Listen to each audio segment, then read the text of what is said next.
नमस्कार. मी आता एका झाडाखाली उभा आहे आणि वरती हे झाड बघू शकता. अगदी झाडाला पानं नाही आहेत, पालवी त्याची खडलेली म्हणजे पानगळी झालेली आहे. आणि हे वृक्ष आहे मोहाचं, म्हणजेच हे झाड आहे मोहाचं. आणि आपण इथे ही खाली फुलं बघू शकतो. या ठिकाणी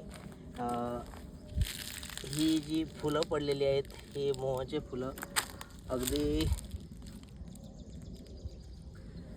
ही अशी फुलं आहेत आणि याचा वेगळा असा सुगंध असतो. ही फुलं म्हणजेच अगदी महत्त्वाचा याचा विषय म्हणजेच या मोहाच्या फुलांपासून मदिरा बनवली जाते, म्हणजे दारू बनवली जाते.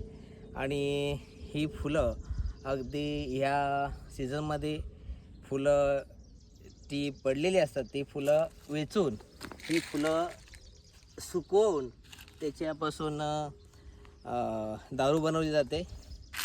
आणि या झाडाचं विशेष महत्त्व म्हणजे ह्या फुलांपासून ही फुलं गळल्यानंतर यानं सुकवून त्याच्यापासून मद्य बनवण्यासाठी याचा वापर होतो. पहिला त्याचा फायदा.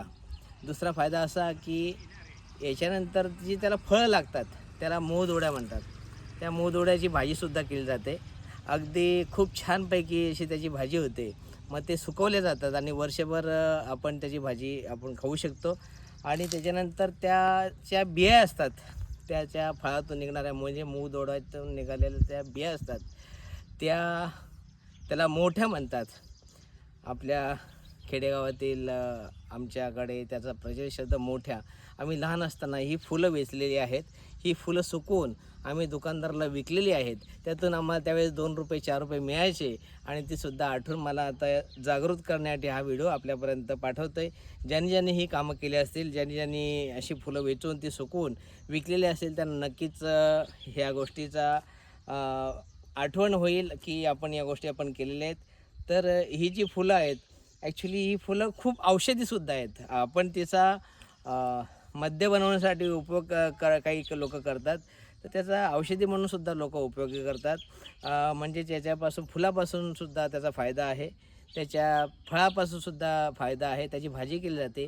त्याच्या मोठीच्या तेलापासून म्हणजे मोठीपासून तेल बनवलं जातं आणि तेलसुद्धा ते अत्यंत उपयोगी आहे, औषधी आहे. म्हणून हे जे झाड आहे, हे मोहाचं झाड सर्रास आपल्याला जंगलामध्ये पाहायला मिळतं.